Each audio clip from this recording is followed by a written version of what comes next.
영화에서 본 것처럼 크리스찬은 다시 길을 떠납니다. 그런데 사자가 있는 거예요. 순간 이런 생각이 들었습니다. 불신과 소심을 돌아가게 만든 사자가 애네구나. 솔직히 크리스찬도 무서웠습니다. 나도 모르게 뒷걸음질 치고 돌아가야 되나? 라는 생각을 하게 돼요. 그때 한 사람이 소리칩니다. 그 사람의 이름은 주의 깊은이에요. 그는 두려워하지 말라고 합니다. 왜냐하면 그 사자는 묶여 있기 때문이죠. 으르렁대고 무섭게 행동을 하지만 그 사자는 아무것도 할 수 없다는 거예요. 이 말을 들은 크리스찬은 용기를 내어 걸어갑니다. 무섭고 떨렸지만 앞을 향해 믿음으로 나아간 거예요. 사자는 짖었지만 묶여 있기 때문에 해하지 못했습니다. 그리고 크리스찬은 어느 집에 들어가게 되는데 뷰티풀이라는 집에 들어가게 돼요. 그런데 이런 생각 들지 않으세요? 왜 사자는 거기에 있던 것일까? 믿음을 시험하기 위해 거기에 있던 거예요. 믿음이 있는 사람은 앞으로 갈 수 있을 것이고 믿음이 없는 사람은 무서워서 돌아갈 것이기 때문에 시험하기 위해서 사자가 있었다는 거예요. 하나님은 우리를 사랑하십니다. 그런데 사랑하시기 때문에 하는 것이 있는데 바로 시험이에요. 엄밀히 말하면 하나님은 우리의 믿음을 시험하시는 거예요. 가장 대표적인 예가 아브라함이잖아요. 창세기 22장에 보면 하나님이 아브라함을 시험하세요. 아들 이삭을 바치라는 거예요. 그냥 얻은 아들도 아니고 100세에 어렵게 얻은 그 아들을 바치라는 거예요. 근데 아브라함은 어떻게 합니까? 그 말씀에 순종하는 거예요. 칼을 들려고 하는 순간 하나님이 뭐라고 하십니까? 그 아이에게 손을 대지 마라. 내가 이제야 내가 하나님을 경외하는지 아노라. 여기서 끝인가요? 하나님은 뒤에 순양을 준비해 주시죠. 여러분, 하나님은 우리를 시험하기 원하시지 우리가 다치기를 원하시지 않습니다. 하나님은 우리의 믿음을 보기 원하시는 거예요. 그래서 사자를 길가에 두시지만 쇠사슬에 묶어 놓으시는 겁니다. 아들 이삭이 죽을 뻔하였지만 그 순간 하나님은 말씀하셔서 멈추게 하시고 순양을 미리 준비해 주시는 거예요. 우리가 믿는 하나님은 여호와 일의 하나님입니다. 이 사실을 기억함으로 믿음으로 반응하고 두렵지만 믿음으로 나아갈 수 있는 성도님들이 되시기를 축복합니다. 이제 크리스찬은 뷰티풀이란 집에 가게 되는데요. 그곳은 어떤 곳인가? 순례자들이 쉴 수 있는 공간이에요. 그들을 환대해 주면서 그들에게 휴식과 음식을 제공하는 곳이 뷰티풀이라는 곳입니다. 여기에서 크리스찬은 여러 사람을 만나게 되는데 분별과 경건과 자선을 만나게 돼요. 그리고 그들은 음식을 먹으면서 여러 대화를 하는데 그 대화의 내용이 중요합니다. 책에서는 그들이 어떤 대화를 했는지 이야기해요. 주님이 무슨 일을 하셨고 왜 그렇게 하셨는지 무엇 때문에 이 집을 세우셨는지 나누며 찬양했다. 우리와 다르죠. 우리는 교회 이야기하고 교인 이야기하잖아요. 근데 긍정적이고 좋은 이야기보다는 부정적이고 은혜가 되지 못한 이야기를 할 때가 많이 있잖아요. 누구를 뒷담화하고 욕하고 이 사람은 왜 그러는 거야? 도저히 이해가 안 돼. 심지어 목회자도 이야기하고 그러면서 내 편을 만들기도 하는 거죠. 여러분, 철로역정은 우리가 교회 안에서 어떻게 교제를 해야 하는지 보여줍니다. 교제를 어떻게 해야 되는가? 주님이 무슨 일을 하셨는가 생각해야 되는 거예요. 하나님이 하신 일들을 돌아보면서 하나님께 감사하고 이것을 내 입으로 간증해야 되는 거예요. 또한 하나님이 왜 이렇게 하셨는가? 이유와 목적을 생각하는 거예요. 묵상하면서 하나님의 뜻이 무엇일까? 하나님은 왜 이렇게 하셨을까? 생각하는 거예요. 셀 모임, 부서 모임, 친교 모임. 이렇게 하셔야 됩니다. 2 이상 모이신 곳이라면 하나님이 하신 일을 생각하고 감사하고 고백하면서 하나님의 뜻을 묻는 여러분이 되시기를 소망합니다. 물론 이렇게 은혜로운 이야기를 해도 사람이 완벽하진 않잖아요. 세상적인 욕구가 여전히 우리 안에는 존재합니다. 고향이 생각나기도 해요. 하지만 크리스찬은 이것을 이길 수 있는 방법이 있답니다. 그 방법이 무엇인가? 십자가 아래에서 경험한 일을 생각하는 거예요. 하나님께 받은 은혜를 세어보는 겁니다. 그리고 두루마리에 적혀 있는 하나님의 말씀을 읽는 거예요. 우리는 하나님을 믿지만 우리가 살아가는 곳은 세상입니다. 세상의 변두리나 세상의 끝에 살아가는 것이 아니라 세상의 중심에 우리는 살아가고 있어요. 그러다 보니까 여전히 많은 유혹들이 우리 주변에 많이 있습니다. 그래서 그럴까요? 많은 크리스찬들이 세상의 가치를 따라가기도 하고 세상의 기준에 맞추어 살아갈 때가 있습니다. 또 혼자 있을 때 그리움이라는 감정과 옛 추억이 나를 찾아오면 나도 모르게 우울해질 수가 있는 거예요. 하나님을 믿기 전에 내가 가치를 두고 기뻐하고 좋아했던 것들이 생각이 나는 겁니다. 요즘 날씨가 다시 더운데 갑자기 맥주 한 잔이 생각이 날 수 있고 담배가 생각이 날 수 있어요. 지금 술과 담배가 무조건 나쁘다 이야기하는 것이 아닙니다. 술과 담배 한다고 지옥 갑니까? 아니에요. 천국에 갈 수 있습니다. 하지만 조금 일찍 갈 수 있어요.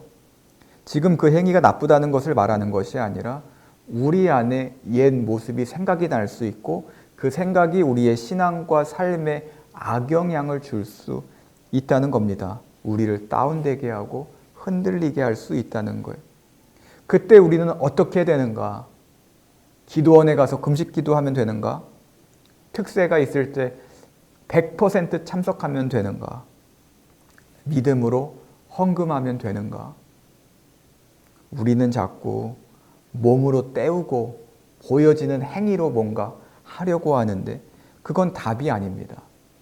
우리가 해야 할 것은 십자가의 은혜를 생각하는 거예요.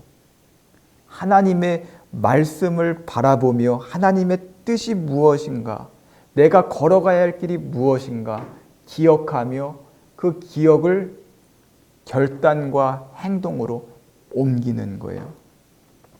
무언가 하려기보다 돌아보고 기억하고 감사할 수 있는 성도님들이 되시기를 축복합니다. 그때 우리는 흔들리지 않는 거예요. 푹 쉬고 재충전한 크리스찬은 길을 떠나려고 했습니다. 그런데 가려는 크리스찬을 붙잡는 거예요. 그리고 무언가를 주는데 그게 무엇입니까? 전신갑주예요. 가는 길이 쉽지 않기 때문에 적들이 많이 있기 때문에 이 전신갑주를 입어야 한다는 겁니다. 에베소서 4장 27절은 이렇게 말해요. 마귀에게 틈을 주지 마라. 마귀가 언제 공격할지 모르잖아요. 마귀는 그 작은 틈을 공격하잖아요. 그러니 너는 전신갑주를 입고 그 마귀와 싸워야 한다는 겁니다. 이것을 입어야 너 자신을 지킬 수 있다는 거예요. 이제 크리스찬은 겸손의 골짜기에 도착합니다. 그리고 영화에서 본 그 무시무시한 괴물 아볼루온을 만나게 돼요. 아볼루온, 이름이 익숙하신가요? 아마 생소하신 분들이 많을 텐데요. 요한계시록에 나오는 사탄이에요. 요한계시록 9장 11절에 이렇게 나옵니다. 그들에게 왕이 있으니 무저갱의 사자라. 히브리어로는 그 이름이 아바돈이요 헬라어로는 그 이름이 아볼루온이더라. 크리스찬은 아볼루온을 보자마자 두려웠어요. 당연히 무섭죠. 그렇게 무시무시한 괴물이 있는데, 사탄이 있는데 안 무서울 사람이 어디 있습니까? 하지만 도망가지 않고 그와 정면으로 승부를 선택해요. 아볼로는 크리스찬을 유혹합니다. 예수님이 광야에서 40일 금식하셨을 때 사탄이 나타나서 예수님을 유혹했던 것처럼 아볼로온도 크리스찬을 유혹하는 거예요. 크리스찬에게 돌아가라고 합니다. 너가 돌아간다면 내가 모든 것을 줄게. 만사 형통을 보장할게. 너는 나의 종이야. 하나님을 배신하고 세상으로 돌아가. 이렇게 자꾸 회유하는 거예요. 하지만 크리스찬은 거부합니다. 왜냐하면 이미 나는 하나님께 충성을 맹세했고 자신을 바치기로 약속했기 때문이에요. 그리고 두 마음을 품을 수 없기 때문에 그는 아볼로온과 싸우기로 결단을 합니다. 여러분은 어떠신가요? 아까도 질문했지만 여러분들의 마음은 어디에 있으신가요? 여러분 인생의 주인은 누구이며 여러분의 기준은 무엇인가요? 세상 속에 살아가기 때문에 이 세상에 마음을 두고 살진 않으신가요? 돈과 명예에 목숨 걸며 살지 않으신가요? 사탄은 끊임없이 우리를 유혹합니다. 신앙적으로 살려고 해도 세상적으로 살라고, 내가 도와주겠다고, 내가 채워주겠다고 달콤한 이야기를 하는 거예요. 그러다가 우리가 넘어지지 않으면 어떻게 하나요? 공격을 합니다. 그런데 무서운 모습을 가지고 우리에게 공격하지 않아요. 끔찍한 모습, 우리를 놀래킬 만한 모습을 가지고 공격하지 않아요. 찰로 역정에 보면 아볼로온이 어떻게 공격합니까? 과거를 이야기해요. 너 과거에 이랬잖아. 너 고향에 살 때 하나님 멀리하며 살았잖아. 세상적으로 살았잖아. 그리고 낙담의 늪에서 너 빠져 죽을 뻔했잖아. 너 졸다가 두루마리 잊어버렸잖아. 과거의 실수와 잘못을 이야기하는 거예요. 사탄은 우리에게 무서운 모습으로 공격하지 않아요. 달콤하고 좋은 모습으로 다가오고 우리의 약점과 실수를 꼬집어서 우리가 자멸하게 만드는 겁니다. 엑소시즘 영화를 보면 신부님이 사탄을 쫓아내잖아요. 귀신 축출을 하는데 처음에는 잘합니다. 그런데 갑자기 신부님이 도저히 못하겠다고, 포기하겠다고 이야기할 때가 있어요. 왜 포기하고 싶은 마음이 들었는가? 사탄이 어릴 때 했던 실수, 어느 누구에게도 말하기 싫은 고통을 건드는 거예요. 난 너가 한 일을 알고 있어. 그때 너가 걔를 지켰어야지. 걔 지금 지옥에 있는데 너를 평생 원망하며 살고 있어. 이 말에 신부님이 더 이상 나 못하겠습니다 라고 이야기하는 거예요. 사탄은 왜 이 전략을 쓸까요? 스스로 무너지게 하려고 그러는 거예요. 생각과 기억에 갇히게 만들고 무기력하게 만들기 위해 의도적으로 이런 말을 하는 겁니다. 이때 사탄을 이기려면 어떻게 해야 되는가? 크리스찬이 그 방법을 알려주는데요. 크리스찬은 어떻게 했는가? 내 약점과 과거를 인정하는 거예요. 그리고 이렇게 말합니다. 지금 내가 섬기고 예배하는 분은 한없이 자비로우셔서 언제든 용서할 준비를 갖추고 계셔. 영화 밀양처럼 하나님께 용서받았다고 뻔뻔해지라는 게 아닙니다. 사탄의 공격에 무너지지 말고 그것에 좌절하지 말라는 거예요. 과거에 얽매이지 말라는 거예요. 죄에 갇혀서 아무것도 못하지 말고 용서하시는 하나님께 나아가라는 겁니다. 용서를 구하고 사탄과 맞서 싸우라는 거예요. 이 말을 들은 아볼로온은 크리스찬을 공격합니다. 활도 쏘고 칼을 휘두르기도 합니다. 공격 앞에 크리스찬은 밀립니다. 심지어 들고 있던 칼을 놓치기까지 해요. 이제 크리스찬은 죽었다라는 생각을 했는데 그때 하나님이 개입하십니다. 그리고 그 틈에 크리스찬이 칼을 들고 아볼론을 찌르게 돼요. 이 공격을 받은 아볼론은 도망을 갑니다. 물론 싸움의 과정 속에서 크리스찬은 다쳤습니다. 전신갑주를 입고 있어도 그는 상처를 입은 거예요. 하지만 하나님의 사람이 나타나서 그에게 생명나무 잎을 주었습니다. 그 생명나무 잎을 상처에 대니까 그 상처가 깨끗하게 아물고 낫게 된 거예요. 여러분, 하나님은 우리가 영적 싸움을 할 때 혼자 싸우게 방치하시지 않습니다. 전신갑주를 입게 하시고 그 입은 전신갑주로 보호된 상태에서 싸우게 하시는 거예요. 그리고 싸울 때 하나님은 가장 가까운 자리에서 우리를 지켜보십니다. 그래서 하나님의 도움이 필요한 그때, 가장 적절하고 필요한 그 타이밍에 하나님은 개입하시는 거예요. 우리 힘으로 싸우는 게 아닙니다. 하나님의 힘으로, 하나님이 주시는 능력으로 싸우는 거예요. 로마서 8장 37절 말씀처럼 우리를 사랑하시는 이로 말미암아 우리가 넉넉히 이기는 겁니다. 하나님 주시는 힘으로 이기고 주시는 은혜로 회복되는 거예요.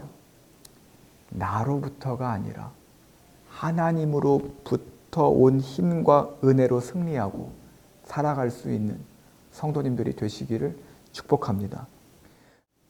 크리스찬은 이제 죽음의 골짜기에 갑니다.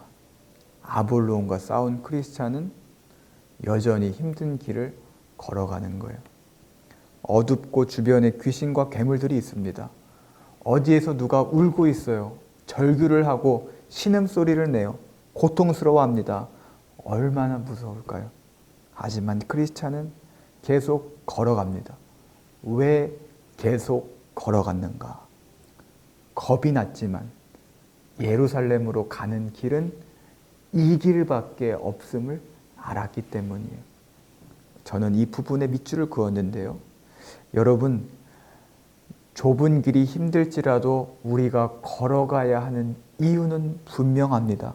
그 길이 진리의 길이고 그 길이 하나님이 원하시는 길이기 때문이에요. 다른 길이 없어요.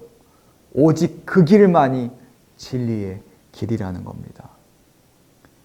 크리스찬은 계속 걸어갑니다. 여전히 두렵지만 걸어가는 거예요.